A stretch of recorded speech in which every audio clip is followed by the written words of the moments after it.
اسی صورت میں اللہ تعالیٰ نے آخر میں اہل جنت اور جہنم کا قصہ بھی بیان کیا ہے کہ کیسے جہنمیوں کو جہنم کی طرف اور جنتیوں کو جنت کی طرف لے جایا جائے گا. وسیق الذین کفروا الی جہنم زمرا، فرمایا گروہوں کی شکل میں جہنمیوں کو جہنم کی آگ کی طرف لے جایا جائے گا. حتی اذا جاؤوها فتحت ابوابها، جب جہنم کے قریب آئیں گے تو جہنم کے دروازے کھول دیے جائیں گے. وقال لهم خزنتها، جہنم کے داروغہ پوچھیں گے الم یاتکم رسل منکم، کوئی جا رہا ہو نا ہلاکت کی طرف تو لوگ پوچھتے ہیں بھئی یہاں کیوں آ رہے ہو تم؟ الم یاتکم رسل منکم، کیا پیغمبر تم میں سے نہیں آئے تھے؟ یتلون علیکم آیات ربکم، جنہوں نے تمہیں اللہ کی آیات تلاوت کر کے بتائی ہوں. وینذرونکم لقاء یومکم ھذا، اور کوئی ایسا نہیں آیا جس نے تمہیں اس دن کے عذاب سے ڈرایا ہو. فرشتے بھی حیران ہوں گے کہ کیا کر کے آئے ہیں جو آگ میں چھلانگ لگا رہے ہیں. قالوا، تو وہ جواب میں کہیں گے بلا، کیوں نہیں، ہمیں ڈرایا تھا، ہمیں بتایا گیا تھا کہ ایک آگ ہے جہنم کی جو اللہ نے نافرمانوں کے لیے تیار کی ہے. ولکن حقت کلمۃ العذاب علی الکافرین، لیکن اللہ کے عذاب کا کلمہ ہم پر ثابت ہو چکا تھا. اسی کو قرآن میں دوسرے مقام پہ فرمایا غلبت علینا شقوتنا، اے اللہ ہم پر بدبختی غالب آ گئی تھی. بعض دفعہ ایک انسان کو پتا ہوتا ہے نا یہ کام صحیح ہے یہ غلط ہے، وہ پھر بھی غلط کرتا ہے، نقصان ہوتا ہے، تو کہتا ہے یار میری پتہ نہیں مجھ پہ کوئی بدبختی آ گئی تھی، مجھے پتا بھی تھا کہ غلط ہے پھر بھی میں نے کیا، پتہ نہیں میرا دماغ معاف ہو گیا تھا، مجھے کیا ہو گیا تھا، میں خود حیران ہوں. کہتے ہیں نا لوگ، بالکل یہی تبصرہ ہوگا اہل جہنم کا، اور کہیں گے ربنا غلبت علینا شقوتنا، اے اللہ کمبختی بدبختی غالب آ گئی تھی اور واقعی ہم گمراہ تھے، ایک دفعہ ہمیں مہلت دے دے. فَإِنْ عُدْنَا فَإِنَّا ظَالِمُونَ، اگر دوبارہ تیری نافرمانی کی تو ہم واقعی ظالمین میں سے ہوں گے. فرمایا کہ یہ کہیں گے قِيلَ ادْخُلُوا أَبْوَابَ جَهَنَّمَ، کہا جائے گا کہ جہنم کے دروازوں میں داخل ہو جاؤ.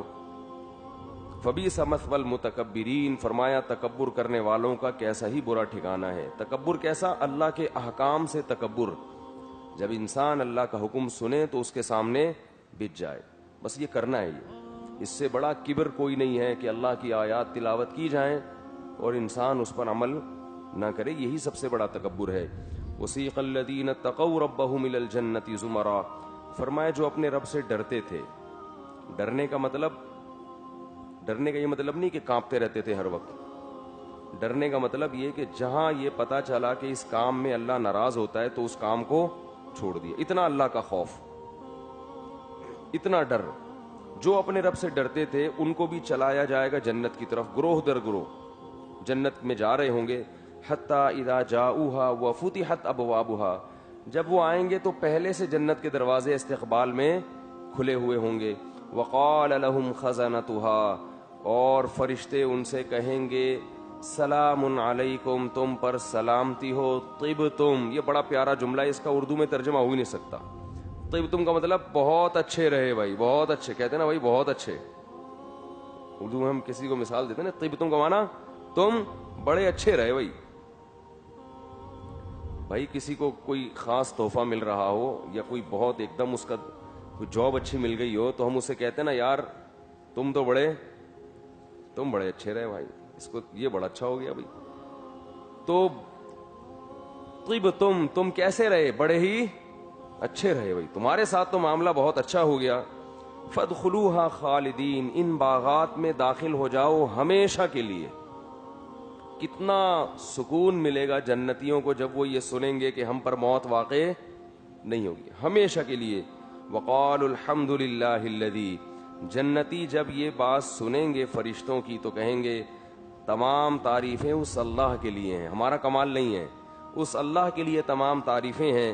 صدقنا وعدہ، جس نے ہم سے جو وعدہ کیا تھا وہ وعدہ اس نے سچا کر دکھایا.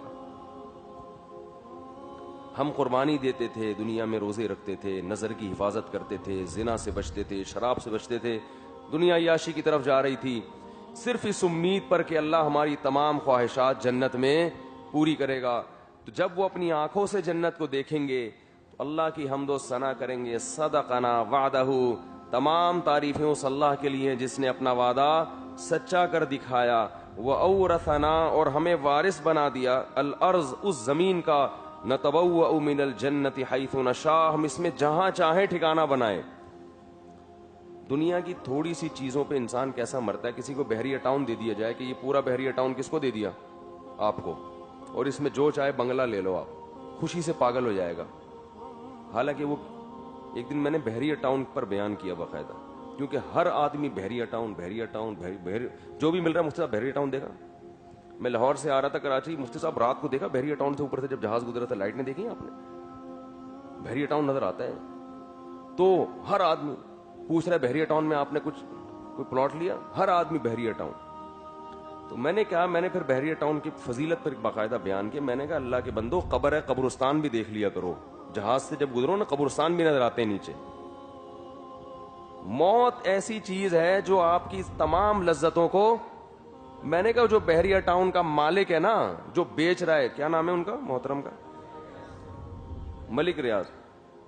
وہ ایک لشکر جھنگوی کے بھی تھے نا. وہ نا ایک دن میں نے بیان نہیں ہوئے تو لشکر جھنگوی والے کے فضائل شروع کر دیے میں نے. بعد میں چلا بھائی وہ کچھ اور تھا, یہ کوئی اور ہے. نام جو ہے نا وہ ریاض ملک, ہاں استغفر, ریاض بصرہ, سوری. تو وہ ملک ریاض, تو وہ جو تھے نا ملک ریاض, میں نے کہا بھائی تھوڑے دنوں میں اس کا بھی جنازہ اٹھے گا. معذرت کے ساتھ ملک ریاض صاحب اگر کہ میری بات سن رہے ہوں, تو سب کا اٹھے گا جنازہ. جو بحریہ ٹاؤن کا مالک ہے وہ بھی جنازے کی چارپائی پہ لیٹا ہوا ہوگا, اور مٹی میں لے جا کے اس پہ بھی منوٹنو مٹی ڈال کے لوگ ہاتھ جھاڑ کے, ایسے ہاتھ جھاڑ کے چلو بھائی ختم. تو جنازے اٹھ رہے ہیں. زمینوں سے دل لگانا, مکان سے دل لگانا, دیواروں سے دل لگانا دنیا کی سب سے بڑی بے وقوفی ہے. نبی صلی اللہ علیہ وسلم نے فرمایا, انسان کہتا ہے میرا مال میرا مال, جو کھا کے ختم کر دیا, پہن کے پرانا کر دیا, بس ختم, اور کچھ نہیں ہے. باقی سارا وارثوں کا مال ہے. ابھی تھوڑے دن تمہارے پاس, پھر کل کوئی اور لے گا, پھر پرسوں کوئی اور لے گا. اسی وجہ سے رسول اللہ صلی اللہ علیہ وسلم نے فرمایا, اب میں یہ حدیث سناؤں گا, بات لمبی ہو جائے گی, خلاصہ رہ جائے گا. پچھلے انبیاء اپنی قوم کو کیا سمجھایا کرتے تھے؟ وَتَتَّخِذُونَ مَصَانِعَ لَعَلَّكُمْ تَخْلُدُونَ, تم گھر ایسے بناتے ہو جیسے تم نے ہمیشہ رہنا ہے اس میں. حالانکہ اپنے پیسوں سے حلال سے گھر بنا رہے ہیں, مگر انبیاء ان کو تنبیہ کر رہے ہیں کہ گھر پہ اتنا سریا کیوں ڈال رہے ہو بھائی؟ اپنی ہڈیوں کا کیلشیم دیکھو, وہ تو روزانہ ختم ہو رہا ہے. اور جو گھر بنا رہے ہو رہنے کے لیے, اس میں اتنا منوٹن ہو سریا, وہ سریا آپ کے کیلشیم سے زیادہ طاقتور ہے. تو اتنا سریا ڈالیں جتنا آپ کی ہڈیوں میں سریا ہے. یہ بوسیدہ ہو کے ختم. لوگ کہتے ہیں اپنی اولاد کے لیے بنا رہے ہیں, اولاد کہتی ہے ہم اپنی اولاد کے لیے بنا رہے ہیں, وہ کہتے ہیں ہم اپنے لیے, پتہ نہیں کون بنا رہا ہے. مقصد اپنے لیے ہوتا ہے, لیبل کیا لگا دیا جاتا ہے. تو گھر بنانا ناجائز نہیں ہے, لیکن بھائی ان چیزوں سے دل نہ لگاؤ. اللہ نے فری پھوکٹ کے بہت پیسے دیے ہوئے, تو چلو ایک گھر بھی لے لیا, نہیں دیا تو یہ بڑا مزے کا. کرائے کا گھر زیادہ مزے کا ہوتا ہے, اس میں انسان کو مسافر خانے کا احساس, بولو بھائی, زیادہ ہوتا ہے کہ مسافر خانہ ہے, جنازہ نکلے گا. ہمارے حضرت تو کبھی گھر کو گھر کہتے ہی نہیں تھے.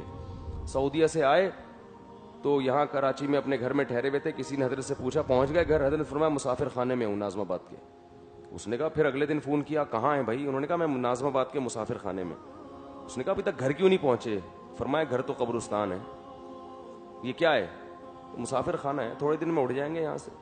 تو اس لیے بھائی دنیا سے جو ہے نا, دنیا کا سب سے بڑا بے وقوف ہوا ہے جو ان دیواروں سے, اینٹوں سے دل لگائے. گاڑی سے دل لگا لینا, پھر بھی وہ کم استعمال تو ہو رہی ہے نا.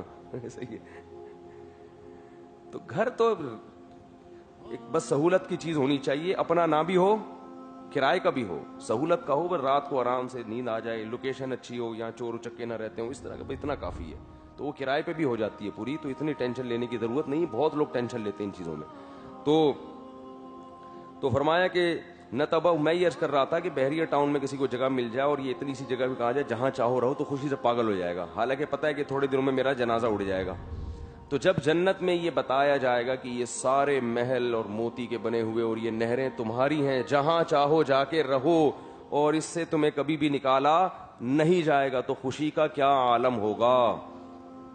اسی وجہ سے اللہ تعالیٰ نے جنت کو پردوں میں رکھا ہوا ہے. اگر تھوڑی سی بحریہ ٹاؤن کی طرح جھلک دکھا دینا ہوائی جہاز سے بھی تو بھی لوگ کیا ہو جائیں گے, پاگل ہو جائیں گے. ہر آدمی جنت میں جانے کی کوشش کرے گا.